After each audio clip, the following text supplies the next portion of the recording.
മക്കൾസ് exam എടുത്തിരിക്കുന്ന സമയത്ത് ഓരോ ചാപ്റ്റേഴ്സ് അങ്ങനെ വേഗത്തിൽ പഠിച്ചെടുക്കാം. പ്രത്യേകിച്ച് ബേസിക് സയൻസ് ആകുമ്പം കെമിസ്ട്രി ഉണ്ടാവും, ഫിസിക്സ് ഉണ്ടാവും, ബയോളജി ഉണ്ടാവും, എല്ലാം കൂടെ പഠിച്ചെത്തൂല, വായിച്ചെത്തൂല. അപ്പം പെട്ടെന്ന് മനസ്സിലാക്കിയും വേണം അതിന് വരുന്ന എല്ലാ ക്വസ്റ്റ്യൻസും അറ്റൻഡ് ചെയ്യാനും പറ്റണം. ആ രൂപത്തിലൊന്ന് പഠിച്ച് അടിപൊളിയാക്കി സെറ്റാക്കണം എന്നാഗ്രഹിക്കുന്നവർക്ക് വളരെ പെട്ടെന്ന് വളരെ ചുരുങ്ങിയ സമയം കൊണ്ട് ഓരോ ചാപ്റ്ററും നമ്മൾ ഇവിടെ പഠിപ്പിച്ചു തരാൻ പോവുകയാണ്. സോ കെമിസ്ട്രി ഓഫ് ചേഞ്ചസ് എങ്ങനെ പഠിക്കണം, എന്തെല്ലാം ടൈപ്പ് രൂപത്തിലാണ് അത് പഠിച്ചെടുക്കേണ്ടത് എന്നുള്ളൊരു ഐഡിയ ഞാൻ നിങ്ങൾക്ക് തരാൻ പോവുകയാണ്. സോ വേഗം ശ്രദ്ധിച്ചിരുന്നോ, പെട്ടെന്ന് നമുക്ക് ഈ ചാപ്റ്റർ പഠിച്ചെടുക്കാം. ഓക്കെ, മാറ്റങ്ങളുടെ രസതന്ത്രം അഥവാ കെമിസ്ട്രി ഓഫ് ചേഞ്ചസിൽ നിങ്ങൾ ആദ്യം മനസ്സിലാക്കേണ്ടത്, ഞാൻ ഈ ചാപ്റ്ററിനെ രണ്ട് ഭാഗമായിട്ട് നിങ്ങൾക്ക് പഠിക്കാനുള്ള എളുപ്പത്തിന് വേണ്ടിയിട്ട് രണ്ട് ഭാഗമാക്കി മാറ്റിത്തരാം. ഓക്കെ, ആ രണ്ട് ഭാഗത്തിൽ ആദ്യത്തെ ഭാഗത്തിൽ കുറച്ച് ഡെഫിനിഷനുകൾ വരുന്നുണ്ട്. അപ്പോൾ ഡെഫിനിഷൻ കാണാപ്പാഠം പഠിക്കുക എന്നുള്ളതല്ല, പക്ഷേ ആ ഭാഗം പഠിച്ചു കഴിയുന്നതോടുകൂടി ഈ പോയിന്റുകളെല്ലാം നിങ്ങളുടെ മൈൻഡിൽ ഉണ്ടായിരിക്കണം. ഏതൊക്കെ? മാറ്റർ എന്താണെന്നറിയണം, മാസ് എന്ന് പറഞ്ഞാൽ എന്താണ് ഉദ്ദേശിക്കുന്നത്, വോളിയം അഥവാ വ്യാപ്തം, ചേഞ്ച് ഓഫ് സ്റ്റേറ്റ് എന്താണ്, അതെപ്പോഴും അധികവും ചോദിക്കാറുണ്ട്, ഫിസിക്കൽ ചേഞ്ചും കെമിക്കൽ ചേഞ്ചും തമ്മിലുള്ള വ്യത്യാസം എന്താണ്, സബ്ലിമേഷൻ എന്ന് പറഞ്ഞാൽ എന്താണ്, റിയാക്റ്റൻസ് പ്രൊഡക്ട്സ് അഥവാ അഭികാരങ്ങളും ഉൽപ്പന്നങ്ങളും എന്ന് പറഞ്ഞാൽ എന്താണ്. ഇത്രയും ഭാഗങ്ങൾ നമ്മൾ ഫസ്റ്റ് സെഷൻ പഠിച്ചു കഴിയുമ്പോഴേക്ക് പഠിച്ച് സെറ്റാവും. അപ്പോൾ അത് പഠിക്കാൻ വേണ്ടിയിട്ട് ഈ ചാപ്റ്റർ ഇങ്ങനെ കാണാപ്പാഠം പഠിക്കുക എന്നല്ല നിങ്ങൾ ചെയ്യേണ്ടത്. ഈ ചാപ്റ്ററിൽ രണ്ട് ചിത്രങ്ങൾ നമുക്ക് പഠിക്കാനുണ്ട്. രണ്ട് ചിത്രങ്ങൾ ബുക്കിൽ തന്നിട്ടുണ്ട്. ആ ചിത്രങ്ങൾ എന്താണെന്ന് മനസ്സിലാക്കിയിട്ട് ഇതിലേക്ക് വരാൻ പറ്റും. ഫോർ എക്സാമ്പിൾ, ഈ എക്സ്പെരിമെൻ്റ് നിങ്ങൾക്ക് എല്ലാവർക്കും അറിയുന്നതായിരിക്കും.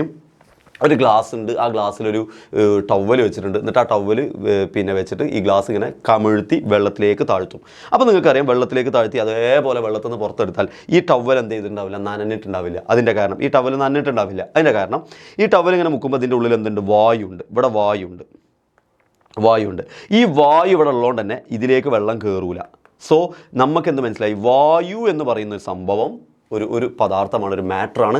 ആ മാറ്ററിൻ്റെ ഉള്ളിലേക്ക് ഒരു വസ്തു കയറാത്തതിൻ്റെ കാരണം ആ വായുവിന് നിൽക്കാൻ സ്ഥലം ആവശ്യമാണ്. സോ വായു നിൽക്കുന്നിടത്തേക്ക് വേറെ ആരും കയറൂല, വിച്ച് മീൻസ് അവിടെ വായു ഉണ്ട്. സോ വായു എന്ന് പറയുന്ന ഒരാൾക്ക് അവിടെ നിൽക്കാൻ സ്ഥലം ആവശ്യമാണെന്നും എന്ന് മാത്രമല്ല ഇത്രയും സ്ഥലത്ത് വായു നിൽക്കുന്നുണ്ടെന്നും അതുകൊണ്ട് തന്നെ ഇവിടെയുള്ള ടവലിനെ നനയ്ക്കാൻ വെള്ളത്തിന് കഴിയില്ല എന്നും നമ്മൾ മനസ്സിലാക്കി. ഐഡിയ സെറ്റല്ലേ? അതേപോലെയുള്ള രണ്ടാമത്തെ പിക്ചർ നോക്കിക്കേ. രണ്ടാമത്തെ പിക്ചറിൽ രണ്ട് പാത്രത്തിൽ വെള്ളം എടുത്തിട്ടുണ്ട്. എന്നിട്ട് ഒന്നിൽ ചെറിയ കല്ലുട്ട്, ഒന്നിൽ വലിയ കല്ലുട്ട്. നമ്മൾ കാണുമ്പോൾ വിചാരിക്കുന്നത് രണ്ടിലും വെള്ളത്തിൻ്റെ അളവ് വ്യത്യാസം ഉണ്ടല്ലോ, ഒന്നിൽ വെള്ളം കൂടുതലാണോ? ആണോ? അല്ല. ശരിക്കും നമ്മളെ കണ്ണ് പറ്റിക്കുകയാണ് അത് ചെയ്യുന്നത്. ശരിക്കും എന്താ സംഭവിക്കുന്നത്, ഇവിടെയും ഒരേ അളവ് വെള്ളമാണ്, ഇവിടെ ഇത്ര അളവ് വെള്ളമുള്ളൂ എന്ന് വിചാരിക്കുക. ഇത്ര അളവ് വെള്ളമുള്ളൂ രണ്ടിടത്തും. പക്ഷേ ചെറിയ കല്ലിട്ടപ്പോൾ എന്താ സംഭവിച്ചു വെച്ചാൽ, ഈ ചെറിയ കല്ലിന് നിൽക്കാനൊരു സ്ഥലം വേണ്ടേ? ഈ ചെറിയ കല്ലിന് നിൽക്കാൻ ഇത്രയും സ്ഥലം വേണ്ടേ? അപ്പോൾ അത്രയും സ്ഥലത്തുള്ള വെള്ളം മുകളിലേക്ക് കയറും. അപ്പോൾ വലിയ കല്ല് നിൽക്കാൻ ഇത്രയും സ്ഥലം വേണ്ടേ? അപ്പോൾ വലിയ കല്ല് നിൽക്കുന്ന അത്രയും സ്ഥലത്തുള്ള വെള്ളം ഒന്നായിട്ട് മുകളിൽ കയറും. സോ വലിയ കല്ല് നിന്നിടത്ത് വെള്ളം ഒന്നായിട്ട് മുകളിലേക്ക് കയറും, കുറച്ച് അധികം കയറും. ചെറിയ കല്ല് നിന്നിടത്ത് കുറച്ച് കൂടുതൽ കയറും, കുറച്ച് ഉയരത്തിൽ കയറും. സോ രണ്ടിലും വെള്ളത്തിൻ്റെ അളവ് സെയിം തന്നെയായിരുന്നു. പക്ഷേ ചെറിയ കല്ലിട്ടപ്പം ആ ചെറിയ കല്ല് നിൽക്കാൻ ആവശ്യമായ സ്ഥലത്തേക്ക് വെള്ളം കയറി, വലിയ കല്ലിട്ടപ്പോൾ വലിയ കല്ലിൻ്റെ സ്ഥലത്തുള്ള വെള്ളം മൊത്തം മുകളിലേക്ക് കയറി. വിച്ച് മീൻസ് അവിടെയും നമുക്ക് മനസ്സിലായി, ഒരു കല്ല് അഥവാ അതൊരു മാറ്റർ ആണെന്ന് വിചാരിച്ചോ അല്ലെങ്കിൽ ഒരു പദാർത്ഥമാണെന്ന് വിചാരിച്ചോ, ആ പദാർത്ഥത്തിന് നിൽക്കാൻ സ്ഥലം ആവശ്യമാണ്. അപ്പോൾ അത് നിൽക്കുന്ന സ്ഥലത്തുള്ള വെള്ളമൊക്കെ മാറിപ്പോവും. ആൻഡ് ഓൾസോ അപ്പോൾ നിൽക്കാൻ ആവശ്യമായ സ്ഥലം ഉണ്ടല്ലോ, അതിനെയാണ് നമ്മൾ വോളിയം അഥവാ വ്യാപ്തം എന്ന് വിളിക്കുക. അപ്പോൾ ഈ കല്ലിൻ്റെ വോളിയം കൂടുതലാണ്, ഈ കല്ലിൻ്റെ വോളിയം കുറവാണ്. കാരണം ഈ കല്ലിന് ഇത്ര സ്ഥലം മതി നിൽക്കാൻ. അപ്പോൾ ഒരു സാധനം നിൽക്കുന്ന സ്ഥലം ഉണ്ടല്ലോ, ആ നിൽക്കാൻ ആവശ്യമായ സ്ഥലം, അതിനെയാണ് വോളിയം എന്ന് പറയുക. ആൻഡ് ഓൾസോ ഇത്രയും സ്ഥലത്ത് നിൽക്കുമ്പം ഇത്രയും ഭാഗത്ത് അതിൻ്റെ മാറ്ററുകൾ നിൽക്കല്ലേ. സോ അത്രയും മാറ്ററുകൾ കൂടിയാൽ അതിൻ്റെ വെയിറ്റ് കിട്ടും. സോ ഈ ചെറിയ കല്ലിന് വെയിറ്റ് കുറവാണ്, കാരണം അത്ര മാറ്ററേ ഉള്ളൂ. പക്ഷേ ഈ വലിയ കല്ലിന് വെയിറ്റ് കൂടുതലാണ്, മാസ് കൂടുതലാണ്, കാരണം അത്രയും മാറ്ററുകളുണ്ട്. സോ എന്താണ് മാസ് എന്ന് പറഞ്ഞാൽ അതിലടങ്ങിയ മാറ്ററുകളുടെ അളവ്, അതിലടങ്ങിയ മാറ്ററുകൾ ദ്രവ്യത്തിൻ്റെ അളവ്. സോ 2-3 പോയിന്റ് കിട്ടി. എന്താണ് ദ്രവ്യം? ഈ ലോകം മൊത്തം ഉണ്ടാക്കിയിരിക്കുന്നത് എന്തുകൊണ്ടാണ്? ഈ ലോകം മൊത്തം ഉണ്ടാക്കിയിരിക്കുന്നത് ദ്രവ്യം കൊണ്ടാണ്. ഈ പ്രപഞ്ചം മൊത്തം എടുത്തു നോക്കിയാൽ അതിലെല്ലാം ഇതേപോലത്തെ പാർട്ടിക്കിൾസ് ഉണ്ടാവും. അതെല്ലാം കൂടിയതാണ് ഈ ലോകം, അഥവാ ദ്രവ്യം കൊണ്ടാണ് എല്ലാം ഉണ്ടാക്കിയത്. അപ്പോൾ ചോദിക്കും, എന്താണ് ദ്രവ്യം? അതാണ് നമ്മളിപ്പോൾ പറഞ്ഞത്. ഒരു ദ്രവ്യം എന്ന് പറഞ്ഞാൽ അതിന് നിൽക്കാൻ സ്ഥലം ആവശ്യമാണ്, ആൻഡ് ഓൾസോ അതിന് മാസ് ഉണ്ടാവും. നമ്മളിപ്പോൾ പഠിച്ചത് അതിനാണ് ആ 2 എക്സാമ്പിൾ. സോ എപ്പോഴും പഠിക്കുമ്പോൾ എക്സാമ്പിൾ വെച്ചിട്ട് പഠിക്കുക. സോ സ്പേസ് ആവശ്യമുള്ളതും അതുപോലെ തന്നെ മാസ് ഉള്ളതുമായ എന്തിനേയും മാറ്റർ എന്ന് വിളിക്കാം. Anything that occupy space and has mass is called matter. അത് നിങ്ങളങ്ങ് സെറ്റായിട്ട് പഠിച്ചു വെക്കുന്നു. സോ അതിനുശേഷം എന്താണ് മാസ് എന്ന് പറഞ്ഞാൽ, ഒരു ദ്രവ്യത്തിൻ്റെ അളവ്, ക്വാണ്ടിറ്റി ഓഫ് മാറ്റർ. ഒരു പദാർത്ഥം നിങ്ങളെടുത്തു, ആ പദാർത്ഥത്തിലുള്ള ദ്രവ്യത്തിൻ്റെ അളവ് ക്വാണ്ടിറ്റി ഓഫ് മാറ്റർ. ആ പദാർത്ഥത്തിലുള്ളതിൻ്റെ അളവാണ് എന്ത്? അപ്പോൾ ചെറിയ സാധനമാണെങ്കിൽ ഇത്രയും മാസം ഉണ്ടാവുള്ളൂ, വലിയ മാസമാണെങ്കിൽ ഇത്രയും ഉണ്ടാവും. അപ്പോൾ ദ്രവ്യത്തിൻ്റെ അളവാണ് മാസ്, അതും കിട്ടി. കണ്ടോ, നമ്മളിങ്ങനെ പഠിച്ചു വരുന്നത് കണ്ടോ. ദെൻ എന്താണ് വോളിയം? ഒരു സ്ഥലം, ഒരു പദാർത്ഥം നിൽക്കുന്ന സ്ഥലം ഉണ്ടല്ലോ, സ്ഥിതി ചെയ്യാൻ ആവശ്യമുണ്ടല്ലോ, അതിനെയാണ് വ്യാപ്തം എന്ന് വിളിക്കുക. ഒരു ദ്രവ്യത്തിന് സ്ഥിതി ചെയ്യാൻ ആവശ്യമായ സ്ഥലം, സ്പേസ്, അതിനെയാണ് നമ്മൾ വോളിയം എന്ന് വിളിക്കുക. സോ 2 എക്സ്പെരിമെൻറ്റിന് നമ്മൾ ദ്രവ്യം എന്താണെന്ന് പഠിച്ചു, ദ്രവ്യത്തിന് നിൽക്കാൻ ആവശ്യമായ സ്ഥലം അതാണ് വോളിയം എന്ന് പഠിച്ചു, ദ്രവ്യത്തിൻ്റെ അളവാണ് മാസ് എന്ന് പഠിച്ചു, ഈ ലോകം തന്നെ ഉണ്ടായിരിക്കുന്ന മാറ്റർ കൊണ്ടാണെന്നും പഠിച്ചു. ഇനി ഈ മാറ്റർ നമുക്ക് 3 രൂപത്തിലുണ്ടെന്ന് പറയാം. നമുക്കത് പഠിക്കാൻ വേണ്ടി, കാണാപ്പാടം പഠിക്കാൻ വേണ്ടി വേറെ എവിടെയും വേണ്ട, വീട്ടിലേക്ക് പോകാം. വീട്ടിൻ്റെ ഫ്രീസർ തുറക്കുമ്പോൾ ഇന്ന് എന്ത് കിട്ടും? ഐസ് കിട്ടും. ഐസ് എന്ന് പറയുന്നത് സോളിഡാണ് എന്ന് പറഞ്ഞാൽ ഖരമാണ്. അപ്പോൾ ഐസ് നിൽക്കുന്നത് ഇങ്ങനെ പാർട്ടിക്കിൾസ് ഇങ്ങനെ അടുത്തടുത്താണ്. അപ്പോൾ തന്നെ മനസ്സിലായി ഐസത്തെ പാർട്ടിക്കിൾസ് തമ്മിൽ അടുത്തടുത്താണ്. അവർ തമ്മിലുള്ള ഡിസ്റ്റൻസ് വളരെ കുറവാണ്, പക്ഷേ അവർ തമ്മിലുള്ള ഫോഴ്സ് ഓഫ് അട്രാക്ഷൻ വളരെ കൂടുതലാണ്. ഭയങ്കര അടുത്തടുത്തല്ലേ, വളരെ കൂടുതലാണ്. അവർക്കൊന്നും അനങ്ങാൻ പോലും പറ്റില്ല, പക്ഷേ അതുകൊണ്ട് തന്നെ അവരുടെ എനർജി കുറവാണ്. ഇത്രയും കാര്യങ്ങൾ അതിന് മനസ്സിലായി. എന്നിട്ട് ആ ഫ്രീസർ നിങ്ങൾ ഐസ് ഇങ്ങനെ എടുത്തിട്ട് പുറത്തേക്ക് വെച്ചു. അപ്പോൾ പുറത്തുനിന്നുള്ള ചൂട് കൊണ്ടിട്ട് അത് വെള്ളമായിട്ട് മാറി. പുതിയ പദാർത്ഥം ഉണ്ടായിട്ടില്ല, ഉള്ള പദാർത്ഥത്തെ മോളിക്യൂൾസ്, പാർട്ടിക്കിൾസ് അങ്ങോട്ടും ഇങ്ങോട്ടും മാറി, കുറച്ച് ദൂരെ പോയപ്പോൾ അത് വെള്ളം എന്ന് നമ്മൾ വിളിച്ചു. സോ അതേ ഐസിനെ പുറത്തെത്തിച്ചപ്പോൾ നിങ്ങൾ വെള്ളമാക്കി. നിങ്ങൾ അറിയുന്നതാണ് നിങ്ങൾക്ക് ആ സാധനം. സോ വെള്ളം എന്ന് പറയുന്ന സാധനം, അഥവാ ലിക്വിഡ് അഥവാ ദ്രാവകം, അതിലുള്ള പാർട്ടിക്കിൾസ് നോക്കിയാൽ കുറേ ദൂരെയാണ്. അപ്പോൾ നമുക്കത് മനസ്സിലായി. കാണാപ്പാടം പഠിക്കുന്നില്ല, നമ്മളോട് അങ്ങനെ എന്തെങ്കിലും ചോദിച്ചാൽ നമുക്ക് കിട്ടും. മോളിക്യൂൾസ് കുറേ ദൂരെയാണ്. സോ ഫോഴ്സ് ഓഫ് അട്രാക്ഷൻ കുറച്ചും കൂടെ കുറഞ്ഞു. പിന്നെ അതുപോലെ തന്നെ ഇവർ തമ്മിലുള്ള ഡിസ്റ്റൻസ് കുറച്ചും കൂടെ കൂടി, ഇവർക്ക് കുറച്ചും കൂടെ എനർജി കൂടി അല്ലേ, ഇവരുടെ മൂവ്മെൻറ്റും കൂടി, കുറച്ച് ദൂരെ കൂടാൻ തുടങ്ങി. എങ്കിൽ ഈ വെള്ളം എടുത്തിട്ട് ഒരു പാത്രത്തിലെടുത്തിട്ട് ചൂടാക്കിയപ്പോൾ മോളിക്യൂൾസ് കുറേ ദൂരെ പോയി. അപ്പോൾ ഇവർ തമ്മിലുള്ള ഫോഴ്സ് ഓഫ് അട്രാക്ഷൻ നല്ലോണം കുറഞ്ഞു, ദൂരം കുറേ കൂടി, മൂവ്മെൻറ്റ് നല്ലോണം കൂടി, എനർജി നല്ലോണം കൂടി. എന്തൊക്കെയാണ് പറയുന്നത്? എല്ലാം സെറ്റ്. സോ ഇതിനെയാണ് മക്കളെ സോളിഡായ ഒരാൾ ലിക്വിഡാക്കുന്നു, ലിക്വിഡായ ഒരാൾ ഗ്യാസ്. ഇതിനു വേണ്ടി നിങ്ങൾ എന്താ ചെയ്തത്? ചൂട് കൊടുത്തു അല്ലേ. സോളിഡായ ഐസിലേക്ക് നിങ്ങൾ ചൂട് കൊടുത്തു, ഹീറ്റ് ആഗിരണം ചെയ്തു, അപ്പോൾ അത് ലിക്വിഡായി. ആ ലിക്വിഡ് വീണ്ടും ഹീറ്റ് വലിച്ചെടുത്തു, അപ്പോൾ അത് ഗ്യാസായി. സോ ഹീറ്റ് വലിച്ചെടുക്കുക ചെയ്യുന്നത്, താപം ആഗിരണം ചെയ്യുന്നു, ഹീറ്റ് അബ്സോർബ് ചെയ്യുന്നു. എന്നാൽ തിരിച്ച് നിങ്ങൾക്ക് ആക്കണമെങ്കിലോ, തിരിച്ച് നിങ്ങളെ സ്റ്റീം ഉണ്ടല്ലോ, ആവി തിരിച്ച് വെള്ളമാക്കണമെങ്കിലോ അത് തണുക്കണം എന്ന് പറഞ്ഞാൽ എന്താ അർത്ഥം? അതിൻ്റെ ഉള്ളിലത്തെ ഹീറ്റ് പുറത്തു വിടണം. അതിൻ്റെ ഉള്ളിലത്തെ ഹീറ്റ് പുറത്തു വിടുമ്പോൾ അത് തണുത്തിട്ട് വെള്ളമാവും. ആ വെള്ളം എന്ത് ചെയ്യും? വെള്ളം വീണ്ടും അതിൻ്റെ ഉള്ളിലത്തെ ഹീറ്റ് പുറത്തു വിട്ടിട്ട് അത് തണുക്കും, അപ്പോൾ അത് ഐസാവും. വെള്ളം ഐസാവുന്ന എപ്പോഴാണ്? ഞങ്ങൾ തണുപ്പിക്കുമ്പോൾ. ആ തണുപ്പിക്കുക പറഞ്ഞാൽ എന്താ? അതിൻ്റെ ഉള്ളിലത്തെ ഹീറ്റ് പുറത്തു വിടുന്നു, അങ്ങനെ തണുക്കുന്നു. സോ താപം ആഗിരണം ചെയ്യുമ്പോൾ ഇങ്ങോട്ടും നടക്കുന്നു, താപം പുറത്തു വിടുമ്പോൾ എന്താ? വെള്ളം ഐസാവുന്നു. Very simple and humble. So ഇങ്ങനെ നടക്കുന്ന റിയാക്ഷൻ ഉണ്ടല്ലോ, ഒരവസ്ഥയിൽ നിന്ന് മറ്റൊരവസ്ഥയിലേക്ക് മാറുക, ഒരു സ്റ്റേറ്റിൽ നിന്ന് മറ്റൊരു സ്റ്റേറ്റിലേക്ക് മാറുക, അതിനെയാണ് നമ്മൾ എന്ത് വിളിക്കുക? അവസ്ഥാ പരിവർത്തനം അഥവാ ചേഞ്ച് ഓഫ് സ്റ്റേറ്റ്. അപ്പോൾ അതും പഠിച്ചു. എന്താണ് ചേഞ്ച് ഓഫ് സ്റ്റേറ്റ്? കാണാപാഠം പഠിച്ചിട്ടില്ല. നമ്മളെ കയ്യിൽ ഐസും ഉണ്ട്, വെള്ളമുണ്ട്, ഗ്യാസുണ്ട്, അത് വെച്ചിട്ട് പറഞ്ഞു. അവസ്ഥാ പരിവർത്തനം, അവസ്ഥ മാറുക. ചേഞ്ച് ഓഫ് സ്റ്റേറ്റ് മാറുക. അപ്പോൾ ഒരു സ്റ്റേറ്റിൽ നിന്ന് മറ്റൊരു സ്റ്റേറ്റിലേക്ക് മാറുന്നതിനെയാണ്, ഒരു ഫിസിക്കൽ സ്റ്റേറ്റിൽ നിന്ന് മറ്റൊരു സ്റ്റേറ്റിലേക്ക് മാറുന്നതിനെയാണ്, ഒരവസ്ഥയിൽ നിന്ന് മറ്റൊരു അവസ്ഥയിലേക്ക് മാറുന്നതിനെയാണ് അവസ്ഥാ പരിവർത്തനം എന്ന് വിളിക്കുക. ഞാനിവിടെ പറഞ്ഞു, സോളിഡ് ലിക്വിഡ് ഗ്യാസ് ആണെങ്കിൽ ഹീറ്റ് അബ്സോർബ് ചെയ്യണം, അല്ലെങ്കിൽ ഹീറ്റ് പുറത്തു വിടണം, താപം പുറത്തു വിടണം, താപാകിരണം ചെയ്യണം. ഇതൊക്കെ നമ്മൾ പഠിച്ചു. സോളിഡ്, ലിക്വിഡ്, ഗ്യാസ്, സെറ്റ്, അടിപൊളി, സിമ്പിൾ. ആൻഡ് ചില പദാർത്ഥം സോളിഡ് ഡയറക്റ്റായിട്ട് ഗ്യാസ് ആവും. നമ്മളെ പാറ്റ ഗുളിക, നമ്മളെ കർപ്പൂരം. സോ ക്യാംഫർ എന്ന് പറയുന്നത്, ഇംഗ്ലീഷിൽ ക്യാംഫർ എന്ന് പറയുന്നത്, നാഫ്തലിൻ, പാറ്റഗുളിക എന്ന് പറയുന്ന സാധനം നേരിട്ട് ഗ്യാസ് ആവും. അതിനെയാണ് നമ്മൾ സബ്ലിമേഷൻ എന്ന് വിളിക്കുക. അപ്പോൾ എക്സാമിന് വാട്ട് ഈ സബ്ലിമേഷൻ എന്നൊക്കെ ചോദിക്കുന്നതിന് പകരം ഇപ്പോഴത്തെ എക്സാമിൻ്റെ ക്വസ്റ്റ്യൻ പേപ്പർ എന്ന് പറഞ്ഞാൽ ഒരു കുട്ടി ഇന്ന പരീക്ഷണം ചെയ്തു, അപ്പോൾ ആ പരീക്ഷണം ചെയ്തപ്പോൾ ഇന്നത് കണ്ടു, അങ്ങനെയാണല്ലോ ചോദിക്കുക. അപ്പോൾ ഫോർ എക്സാമ്പിൾ അക്ഷയ് എന്ന് പറയുന്ന ഒരു കുട്ടി കർപ്പൂരം എടുത്തിട്ട് പിന്നെ ചൂടാക്കിയപ്പം അത് ഒറ്റയടിക്ക് ഗ്യാസ് ആയിട്ട് മാറി. എന്നിട്ട് ക്വസ്റ്റ്യൻ ഈ പ്രവർത്തനത്തിന് എന്ത് വിളിക്കുന്നു? ഇങ്ങനെയൊക്കെ ആയിരിക്കും ചോദിക്കുക. അപ്പോൾ നിങ്ങൾ പറയുന്നത് സബ്ലിമേഷൻ അഥവാ ഉൽപ്പതനം. ആൻഡ് ഓൾസോ ഇവിടെ നടന്ന പ്രോസസ്സ് എന്ത് പ്രോസസ്സാണ്? അത് ഫിസിക്കൽ ചേഞ്ചാണ്. എന്താ ഫിസിക്കൽ ചേഞ്ച് എന്ന് അപ്പോൾ ഞാൻ പഠിപ്പിച്ചു തരാം. സോ നമ്മളിങ്ങനെ ഓരോ ടോപ്പിക്കിലേക്ക് വരികയാണ് കേട്ടോ. അപ്പോൾ സബ്ലിമേഷൻ പഠിച്ചു, അവസ്ഥ പരിവർത്തനവും പഠിച്ചു.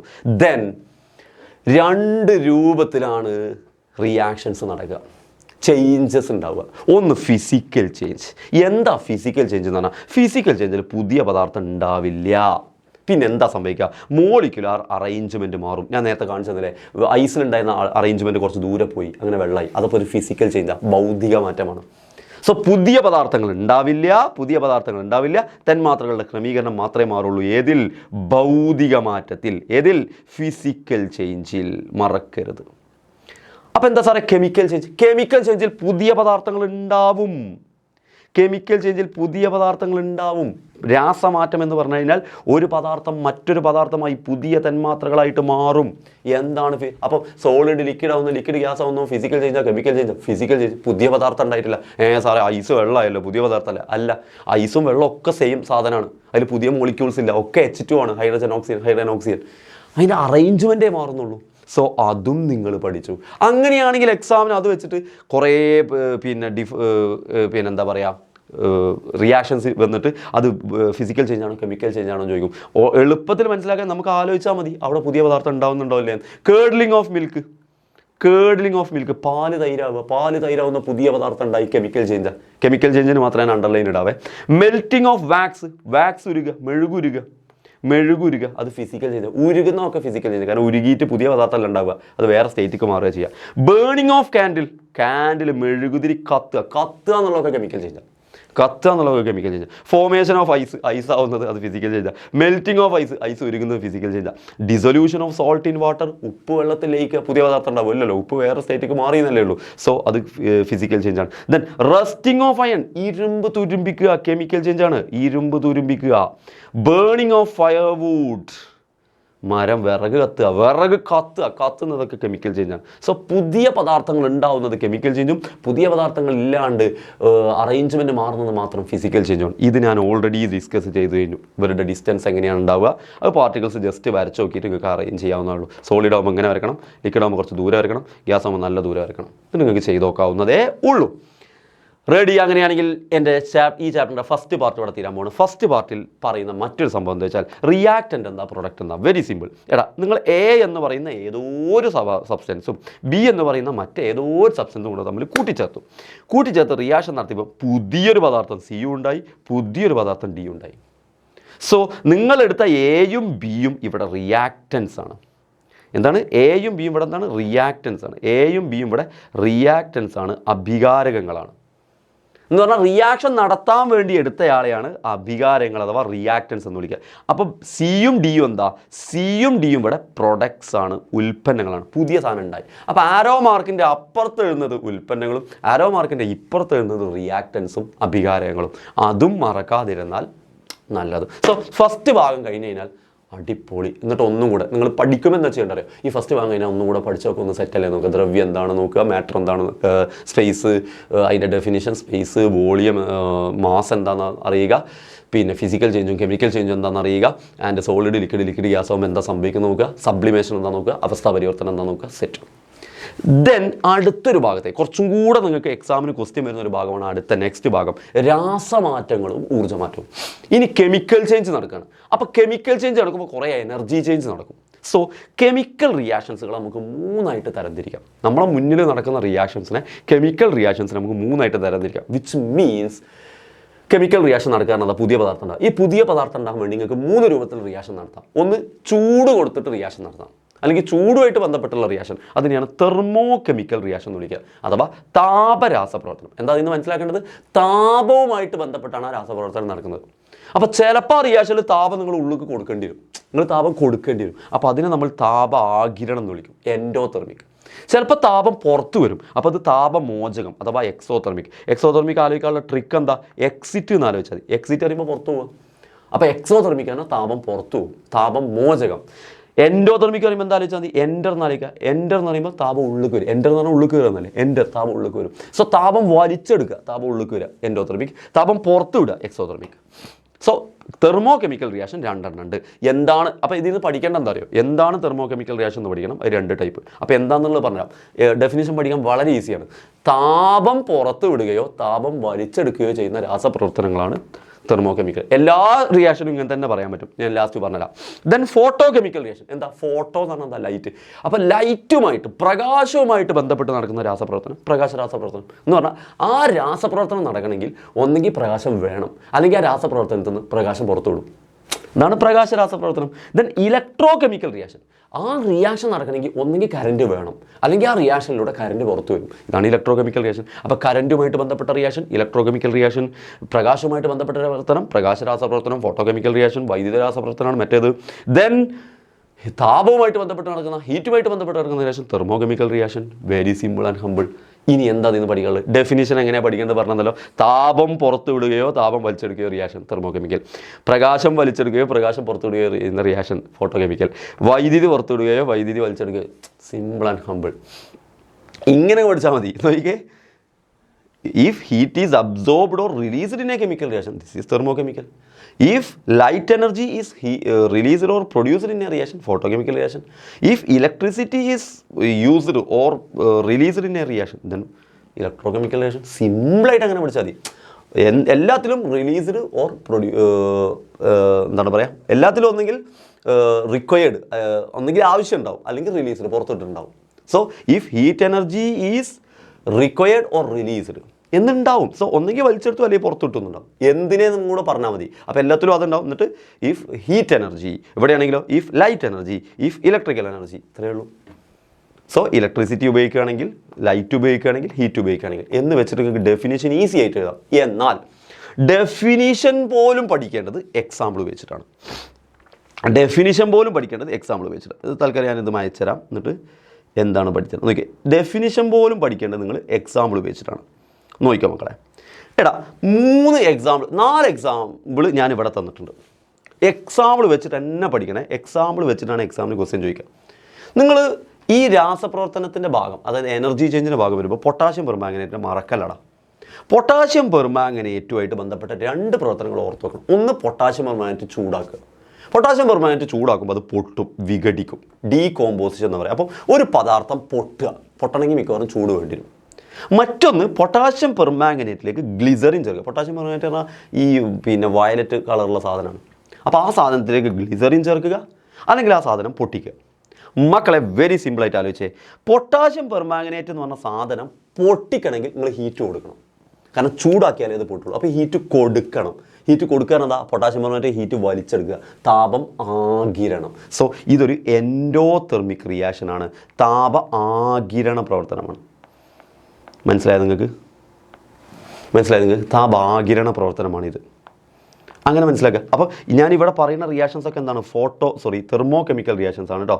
ഞാനിവിടെ പറയുന്ന റിയാക്ഷൻസ് ഒക്കെ തെർമോ കെമിക്കലാണ്. രണ്ടാമത്തത് പൊട്ടാഷ്യം പെർമാംഗനേറ്റ് ഗ്ലിസറിൻ ചേർക്കുക. മക്കളെ നോട്ട് ദ പോയിന്റ്. പൊട്ടാഷ്യം പെർമാംഗനേറ്റിലേക്ക് ഗ്ലിസറിൻ ചേർക്കുന്ന റിയാക്ഷൻ. പൊട്ടാഷ്യം പെർമാംഗനേറ്റ് ഗ്ലിസറിൻ ചേർത്താൽ ഹീറ്റ് പുറത്തേക്ക് വരും. ഹീറ്റ് പുറത്ത് വിടും. എക്സോതെർമിക്കാണ്. ഹീറ്റ് പുറത്ത് വിടും, എക്സോതെർമിക്കാണ്. ഈ എക്സോതെർമിക് എന്ന് പറഞ്ഞാൽ എന്താണ്? താപമോചകമാണ്. എന്ന് പറഞ്ഞാൽ ആ റിയാക്ഷൻ നടന്നിട്ട് അതിന് ഹീറ്റ് പുറത്ത് വരും. നമ്മൾ സിമെൻറ്റൊക്കെ വെള്ളം ഒഴിക്കുന്ന പോലെ, സിമെൻറ്റൊക്കെ വെള്ളം ഒഴിച്ച് കഴിഞ്ഞാൽ ആണ് ചൂടാവും. നമ്മൾ അതിൽ കാലങ്ങാനയിൽ വെച്ചിട്ട് സിമെൻറ്റ് വെള്ളം ഒഴിച്ചാൽ കാലാണ് പൊള്ളും. കാരണം ഹീറ്റ് പുറത്ത് വരും. സോ ഗ്ലിസറിൻ പൊട്ടാഷ്യം പെർമാംഗനേറ്റിലേക്ക് ഗ്ലിസറിൻ ചേർത്താൽ ചൂട് പുറത്ത് വരും. പൊട്ടാഷ്യം പെർമാംഗനേറ്റ് പൊട്ടണമെങ്കിൽ നമ്മൾ ചൂട് കൊടുക്കണം. അപ്പോൾ ചൂട് എടുത്തു. ഇത് മറക്കരുത്. അപ്പോൾ പൊട്ടാഷ്യം പെർമാംഗനേറ്റുമായിട്ട് ബന്ധപ്പെട്ട 2 എക്സാമ്പിൾ മനസ്സിലായില്ലേ?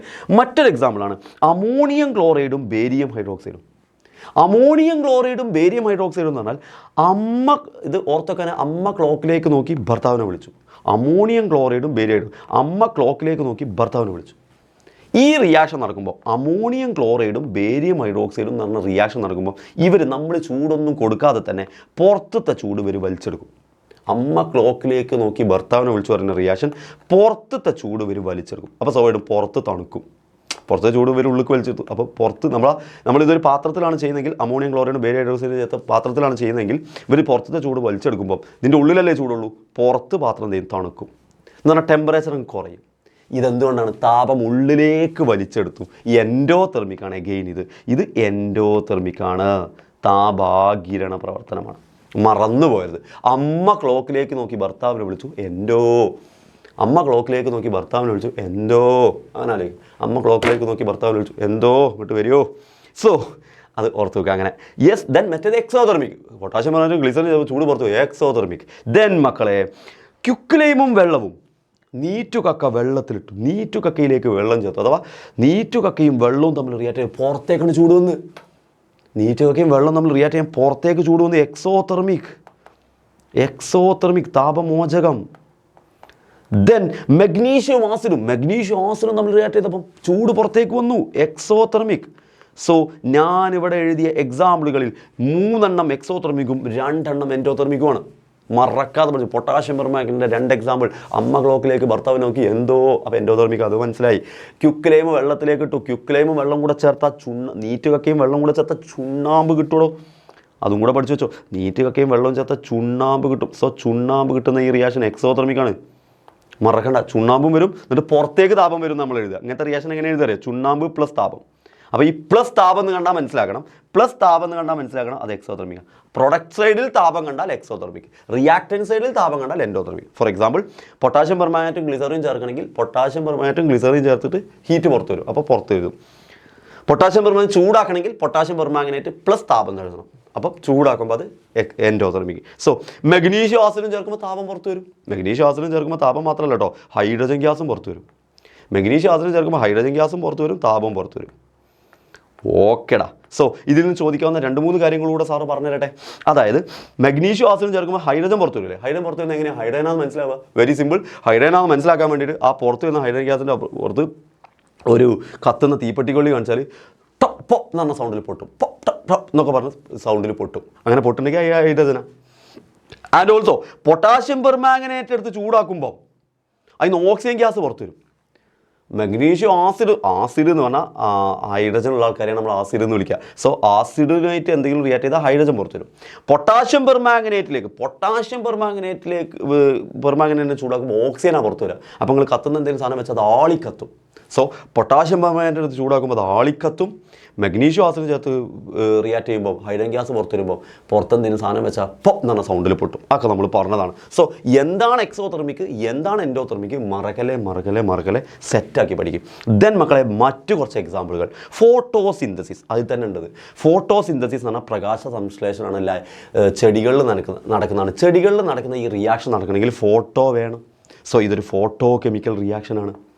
ഫോട്ടോസിന്തസിസ് എന്ന് പറയുന്നത് ഒരു ഫോട്ടോ കെമിക്കൽ റിയാക്ഷനാണ്. ഈ ഫോട്ടോ കെമിക്കൽ റിയാക്ഷനിൽ ലൈറ്റ് എന്താ ചെയ്യുന്നത്? വലിച്ചെടുക്കുക ചെയ്യുന്നത്.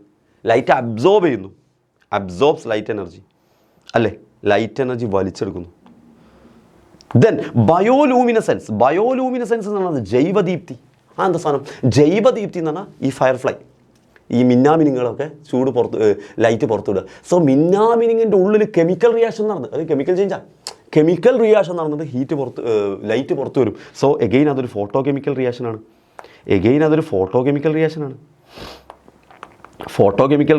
പക്ഷെ അവിടെ എന്താ സംഭവിക്കുന്നത്? ലൈറ്റ് എനർജി പുറത്തു വിടുക ചെയ്യുന്നത്, റിലീസ് ലൈറ്റ് എനർജി. ഓക്കെ. ഇനി ഏറ്റവും ഇമ്പോർട്ടൻ്റ് ആയ മറ്റൊരു സാധനം നോക്കിക്കേ, സിൽവർ ക്ലോറൈഡ് ഇൻ സൺലൈറ്റ്. ഈ റിയാക്ഷൻ ഓർത്തോക്കാൻ ആദ്യം സിൽവർ നൈട്രേറ്റും സോഡിയം ക്ലോറൈഡും പഠിച്ചത്. സിനി സോഡ കുടിച്ച് ക്ലോക്കൊക്കെ നോക്കി, സിൽവർ നൈട്രേറ്റും സോഡിയം ക്ലോറൈഡും. അങ്ങനെ സിൽവർ നൈട്രേറ്റും സോഡിയം ക്ലോറൈഡും തമ്മിൽ റിയാക്ട് ചെയ്യുമ്പോൾ ഉണ്ടാകുന്ന ആളാണ് സിൽവർ ക്ലോറൈഡ്. ഈ സിൽവർ ക്ലോറൈഡ് സൺലൈറ്റിൽ വെക്കുമ്പോൾ അത് പൊട്ടിപ്പോയിട്ട് എന്തൊക്കെയാവും അറിയോ? സിൽവറും ആവും ക്ലോറിനും ആവും. അപ്പോൾ ഈ സിൽവർ ക്ലോറൈഡ് പൊട്ടാൻ സഹായിച്ചത് ഹീറ്റാണോ? അല്ല, ലൈറ്റാണ്. സോ സിൽവർ ക്ലോറൈഡ് പൊട്ടാൻ സഹായിച്ചത് ഹീറ്റാണ്, പുറത്തുനിന്ന് വന്ന സൺലൈറ്റാണ്. അപ്പോൾ സൺലൈറ്റിനെ വലിച്ചെടുക്കുകയാണ് ഇവിടെ ചെയ്തത്. അപ്പോൾ എഗെയിൻ ഇത് ഫോട്ടോ കെമിക്കലാണ്. പക്ഷേ ഫോട്ടോ കെമിക്കൽ എന്താണ്? അബ്സോർബ്സ് ലൈറ്റാണ്, ലൈറ്റിനെ ആഗിരണം ചെയ്തു. ദെൻ ബാറ്ററികളിൽ നടക്കുന്ന റിയാക്ഷൻ എന്താണ്? ബാറ്ററി എന്ന് പറഞ്ഞാൽ അതിൻ്റെ ഉള്ളിൽ കെമിക്കൽ റിയാക്ഷൻ നടന്നിട്ട് ഇലക്ട്രിസിറ്റി പുറത്തു വരും, കറൻറ്റ് പുറത്തു വരും. അപ്പോൾ ഇതൊരു ഇലക്ട്രോ കെമിക്കൽ റിയാക്ഷനാണ്, വൈദ്യുത രാസപ്രവർത്തനമാണ്, ഇലക്ട്രോ കെമിക്കൽ റിയാക്ഷനാണ്. അതിലെന്താ സംഭവിക്കുന്നത്? ഈ ഇലക്ട്രോ കെമിക്കൽ റിയാക്ഷനിൽ ഇലക്ട്രിസിറ്റി പുറത്തുവിടുക ചെയ്യുന്നത്, വൈദ്യുതി പുറത്തുവിടുക ചെയ്യുന്നത്, ഇലക്ട്രിസിറ്റി റിലീസസ്. വലിച്ചെടുക്കല്ലോ കറണ്ട്. പിന്നെ നിങ്ങൾ വയറും ഒക്കെ കണക്ട് ചെയ്തിട്ടാണോ ബാറ്ററി ക്ലോക്ക് ഇടുക? അല്ല, ക്ലോക്കിൻ്റെ ഉള്ളിൽ എന്തുണ്ടാവും? ബാറ്ററിൻ്റെ ഉള്ളിൽ നിന്ന് എന്തുണ്ടാവും? കറണ്ട് ഉണ്ടാവും. എന്നിട്ട് ക്ലോക്കത്തെ സൂചി അനങ്ങും. സോ ബാറ്ററിൻ്റെ ഉള്ളിൽ റിയാക്ഷൻ നടന്നിട്ട് കറണ്ട് പുറത്ത് വരും, ഇലക്ട്രിസിറ്റി റിലീസ് ആവും. ഇലക്ട്രോ പ്ലേറ്റിംഗ് എന്ന് പറഞ്ഞാൽ കറണ്ട് കൊടുത്തിട്ട് റിയാക്ഷൻ നടത്തുക. സോ അതും ഇലക്ട്രോ കെമിക്കൽ റിയാക്ഷനാണ്. ആ ഇലക്ട്രോ കെമിക്കൽ റിയാക്ഷനിൽ എന്താ സംഭവിക്കുന്നത്? ഇലക്ട്രിസിറ്റി വലിച്ചെടുക്കുക ചെയ്യുന്നത്, absorbs electricity.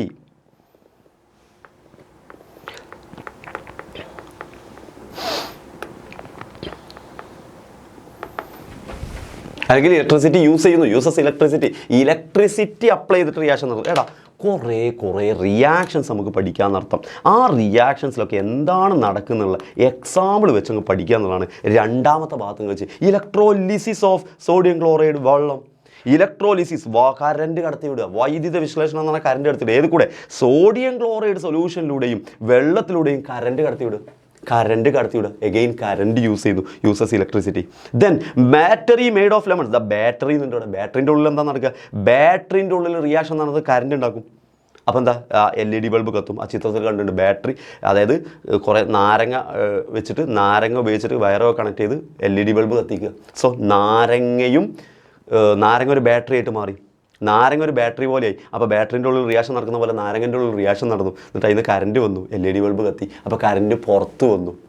Is it clear? So ചില റിയാക്ഷൻ കറണ്ട് പുറത്ത് വരും, ചിലത് കറണ്ട് യൂസ് ചെയ്യും. സോ നിങ്ങൾ പഠിക്കേണ്ടത്, ഞാനിവിടെ കൊടുത്ത കുറേ എക്സാമ്പിളില്ലേ, പൊട്ടാഷ്യം പെർമാംഗനേറ്റ് എക്സാമ്പിൾ കൊടുത്തിട്ടുണ്ട്, അമോണിയം ക്ലോറൈഡ് പേര്, തെർമോ കെമിക്കൽ റിയാക്ഷൻ്റെ എക്സാമ്പിൾ, ഫോട്ടോ കെമിക്കൽ റിയാക്ഷൻ്റെ എക്സാമ്പിൾ, ഇലക്ട്രോ കെമിക്കൽ റിയാക്ഷൻ്റെ എക്സാമ്പിൾ. ഇത് നിർബന്ധമായിട്ട് സെറ്റായിട്ട് പഠിച്ചു വെക്കുക. അങ്ങനെ പഠിച്ചു വെച്ച് ഇതൊക്കെയാണ് ഇത് പറഞ്ഞ് പഠിച്ചു വെച്ചാൽ ഡെഫിനിഷൻ നിങ്ങൾക്ക് ഈസി ആയിട്ട് പഠിക്കാൻ പറ്റും. എന്താണ് thermo chemical reaction? Heat energy is liberated or absorbed in a reaction. Heat energy, reactions in which heat energy, simple, the reaction in which, അതെല്ലാത്തിലും ഉണ്ടാവും. The reaction in which, എന്നിട്ട് എന്താ സംഭവിക്കുന്നത്? Heat energy is absorbed or released. താപം പുറത്തുവിടുകയോ താപം വലിച്ചെടുക്കുകയോ ചെയ്യുന്നത്. അതിൽ താപം പുറത്തുവിടുന്നതാണെങ്കിൽ താപമോചക പ്രവർത്തനം. if heat energy is liberated, if heat energy is absorbed, അത് താപ ആഗിരണം. സിമ്പിളായിട്ട് പഠിക്കും. കാണാപ്പാടം കുറേ ഒരു 10-15 മിനിറ്റ് ഇതിൻ്റെ ഡെഫിനേഷൻ പഠിക്കാൻ എടുക്കല്ലേ. If the reaction in which heat energy is released or absorbed. ഇതിൽ ഹീറ്റ് എനർജി റിലീസ്ഡ് ആണെങ്കിൽ എക്സോതെർമിക്, ഹീറ്റ് എനർജി അബ്സോർബ്ഡ് ആണെങ്കിൽ എൻഡോതെർമിക്. അതിൻ്റെ എക്സാമ്പിളും നമ്മൾ പഠിച്ചു. എക്സാമ്പിളൊക്കെ ഇവിടെ ഉണ്ട് മക്കളെ. അതേപോലെ തന്നെ എന്താണ് നമ്മുടെ photo chemical reaction? Photo chemical the reaction in which, നേരത്തെ പറഞ്ഞ അതേ ഡെഫിനേഷൻ ഉപയോഗിക്കുന്നത്. എല്ലാത്തിലും the reaction in which light energy is absorbed or released. Photo chemical reaction. അങ്ങനെയാണെങ്കിൽ മക്കളെ എന്താണ് ഇലക്ട്രോ കെമിക്കൽ റിയാക്ഷൻസ്? അടുത്ത പറ. ഇലക്ട്രോ കെമിക്കൽ റിയാക്ഷൻസ് എന്താ? അതിൻ്റെ എക്സാമ്പിൾസ് കേട്ടോ. ഇലക്ട്രോ കെമിക്കൽ റിയാക്ഷൻസ് എന്താ? If the reaction in which electrical energy absorbed or released. ഇതിലുള്ള പോലെ വേണമെന്നില്ല. The reaction in which electrical energy is absorbed or released. ഒരു രാസപ്രവർത്തനത്തിൽ വൈദ്യുതോർജ്ജം പുറത്തുവിടുകയോ വലിച്ചെടുക്കുകയോ ചെയ്യുന്ന രാസപ്രവർത്തനങ്ങളാണ് ഇലക്ട്രോ കെമിക്കൽ റിയാക്ഷൻസ്. ഇനി ആ ഇലക്ട്രോ കെമിക്കൽ റിയാക്ഷൻസുമായിട്ട് ബന്ധപ്പെട്ട് വരുന്ന 2-3 പോയിന്റുകളിൽ ഒന്ന് ഇലക്ട്രോലിസിസ് എന്താണെന്ന് പഠിക്കണം. ഇലക്ട്രോലിസിസ് എന്ന് പറഞ്ഞാൽ ഒരു പദാർത്ഥം കറണ്ട് ഉപയോഗിച്ചിട്ട് വിഘടിക്കുക. ഏതൊരു നിങ്ങൾക്ക് ഒരു പദാർത്ഥത്തെ പൊട്ടിക്കണമെങ്കിൽ ഹീറ്റ് കൊടുക്കാൻ പറ്റും. അതേപോലെ കറണ്ട് ഉപയോഗിച്ചിട്ട് പൊട്ടിക്കുന്നതിനെയാണ് ഇലക്ട്രോലിസിസ് എന്ന് പറയുന്നത്. The process of dissociation of substance by absorbing electrical energy. Dissociation of ഒരു സബ്സ്റ്റൻസ് പൊട്ടും, dissociation of substance by absorbing electrical energy, അത് ഇലക്ട്രോലിസിസ്. മറക്കരുത്. സോ വൈദ്യുതോർജ്ജം ആഗിരണം ചെയ്ത് ഒരു പദാർത്ഥം വിഘടിക്കുക. ഇനി ഇലക്ട്രോ പ്ലേറ്റിംഗ് എന്താ? അത് വെരി സിമ്പിൾ. ഒരു പദാർത്ഥത്തിൻ്റെ മുകളിൽ മറ്റൊരു പദാർത്ഥം കവർ ചെയ്യുക using electricity. Again using electricity. Electricity ഉപയോഗിച്ചിട്ട് പദാർത്ഥം പൊട്ടിക്കുക, ഇലക്ട്രോലിസിസ്. ഇലക്ട്രിസിറ്റി ഉപയോഗിച്ചിട്ട് ഒരു പദാർത്ഥം മറ്റൊരു പദാർത്ഥത്തിൻ്റെ മുകളിൽ കവർ ചെയ്യുക, ഇലക്ട്രോ പ്ലേറ്റിംഗ്, വൈദ്യുത ലേപനം. സോ നിങ്ങൾക്ക് സോഡിയം ക്ലോറൈഡിലൂടെ മുക്കുന്നൊക്കെ പറയാൻ പറ്റും. സോ ഈ സോഡിയം ക്ലോറൈഡിലൂടെ റിയാക്ഷൻ നടക്കുമ്പോൾ സോഡിയം ക്ലോറൈഡിലൂടെ കറണ്ട് കടത്തി വിടുമ്പോൾ ഇവിടെ സോഡിയം ഹൈഡ്രോക്സൈഡ് ഉണ്ടാവും. ആ സോഡിയം ഹൈഡ്രോക്സൈഡ് ഒരു ആൽക്കലിയാണ്. ആൽക്കലി ഉള്ളതുകൊണ്ടാണ് ഇതിൻ്റെ കളർ പിങ്ക് ആവുന്നത്. അതും കൂടെ മക്കൾ മനസ്സിലാക്കി വെച്ചേക്കണേ. ദെൻ ഏറ്റവും ഇമ്പോർട്ടൻ്റ് ആയിട്ടുള്ളൊരു പോയിന്റ് ഇലക്ട്രോ പ്ലേറ്റിങ്ങിൻ്റെ ചിത്രമാണ്. അതിൽ ഓർത്ത് വെക്കേണ്ട ഏറ്റവും ഇമ്പോർട്ടൻറ്റ് പോയിന്റ്, ഇത് ഒരു അയൺ ബാങ്കിളല്ലേ. ഈ അയൺ ബാങ്കിളിൽ നിങ്ങൾക്ക് കോപ്പർ എന്ത് ചെയ്യണം? കവർ ചെയ്യണം. അപ്പം ആരാണോ കവർ ചെയ്യാൻ വരുന്ന ആൾ അയാളാണ് പോസിറ്റീവ്. അപ്പം നിങ്ങൾ എങ്ങനെയാണ് ഓർത്തൊക്കെ എക്സാമിന് വേണ്ടി കവർ ചെയ്യാൻ വരുന്ന ആൾക്കല്ലേ പവർ കൂടുതൽ. ആ ഇരുമ്പിനെ കവർ ചെയ്യാൻ പോവാണ്. ഞാൻ എൻ്റെ പേരിലാണ് അറിയപ്പെടുക. ഇരുമ്പിനി കാണൂല, അതിൻ്റെ മുകളിൽ മൊത്തം ഞാൻ കയറാൻ പോകണം. അപ്പോൾ ഞാനാണ് പോസിറ്റീവ്, ഞാനാണ് മെയിൻ. സോ കവർ ചെയ്യാൻ പോകുന്ന ആൾ പോസിറ്റീവ് ആണെങ്കിൽ ആരെയാണോ കവർ ചെയ്യേണ്ടത് അയാൾ നെഗറ്റീവ്. മറന്നു പോകരുത്. ഇനി കവർ ചെയ്യാൻ പോകുന്ന ആളുടെ സൊല്യൂഷനാണ് ഇവിടെ എടുക്കേണ്ടത്. അപ്പോൾ കോപ്പറാണ് കവർ ചെയ്യേണ്ടെങ്കിൽ കോപ്പർ സൾഫേറ്റ് എടുക്കണം. അപ്പോൾ എൻ്റെ ഒരു ചോദ്യം, സിൽവർ ആണ് കവർ ചെയ്യാൻ പോകണമെങ്കിലും സിൽവർ പോസിറ്റീവിൽ. അപ്പോൾ സൊല്യൂഷനോ സിൽവർ സയനൈഡും സോഡിയം സയനൈഡും. സയനൈഡ്. അപ്പോൾ ഗോൾഡ് ആണെങ്കിലോ ഗോൾഡ് പോസിറ്റീവിൽ എടുക്കണം. ഗോൾഡ് ആണ് നിങ്ങൾക്ക് മറ്റൊരു സാധനത്തിൻ്റെ മുകളിൽ കവർ ചെയ്യണമെങ്കിൽ ഗോൾഡ് പോസിറ്റീവിൽ എടുക്കണം. അപ്പോൾ ഗോൾഡിൻ്റെ സൊല്യൂഷനോ ഗോൾഡ് സയനൈഡും ഗോൾഡ് സയനൈഡും ആൻഡ് ഓൾസോ സോഡിയം സയനൈഡും. ഇത്രയാണ് നിങ്ങൾ എടുക്കേണ്ടത്. സോ നോക്കിക്കേടാ. വെള്ളിയാണ് പൂശേണ്ടതെങ്കിൽ, വെള്ളിയാണെങ്കിൽ നിങ്ങൾ എടുക്കേണ്ടത് വെള്ളിയുടെ സയനൈഡ് അഥവാ സിൽവർ സയനൈഡും സോഡിയം സയനൈഡും. ഇനി ഗോൾഡ് ആണെങ്കിൽ അതും കൂടെ ഓർത്ത് വെക്കുക. ഗോൾഡ് ആണ് പൂശേണ്ടതെങ്കിൽ ഗോൾഡ് സയനൈഡും സോഡിയം സയനൈഡും. രണ്ടിലും സോഡിയം സയനൈഡ് ഉണ്ട്. സിൽവർ ആണെങ്കിൽ സിൽവർ സയനൈഡും സോഡിയം സയനൈഡും, ഗോൾഡ് ആണെങ്കിൽ ഗോൾഡ് സയനൈഡും സോഡിയം സയനൈഡും. മക്കളെ, ഇതാണ് നമ്മുടെ chapter. Very simply chemistry of changes. 2 ഭാഗങ്ങളായിട്ട് പഠിക്കുക. ആദ്യത്തെ ഭാഗത്ത് കുറച്ച് ഡെഫിനേഷനും അത് ചേഞ്ചുകൾ എന്താണെന്ന് പഠിക്കുന്നു. രണ്ടാമത്തെ ഭാഗത്ത് കുറേ എക്സാമ്പിൾ നിങ്ങൾ മൈൻഡിലേക്ക് വരിക. എന്നിട്ട് അത് എന്ത് റിയാക്ഷനാണെന്ന് ഓർത്ത് വെക്കുക. എന്നിട്ട് ആ റിയാക്ഷൻ്റെ ഡെഫിനേഷൻ പഠിക്കുക. ദെൻ സെറ്റിൽ ഇലക്ട്രോലിസിസ് ഇലക്ട്രോപ്ലേറ്റിംഗ് പഠിച്ചാൽ കെമിസ്ട്രി ഓഫ് ചേഞ്ചസ് എന്ന് പറയുന്ന ചാപ്റ്റർ നിങ്ങൾക്ക് വളരെ സിമ്പിൾ ഹമ്പിളായ ചാപ്റ്ററായിട്ട് മാറും. സോ നന്നായിട്ട് പഠിച്ചു.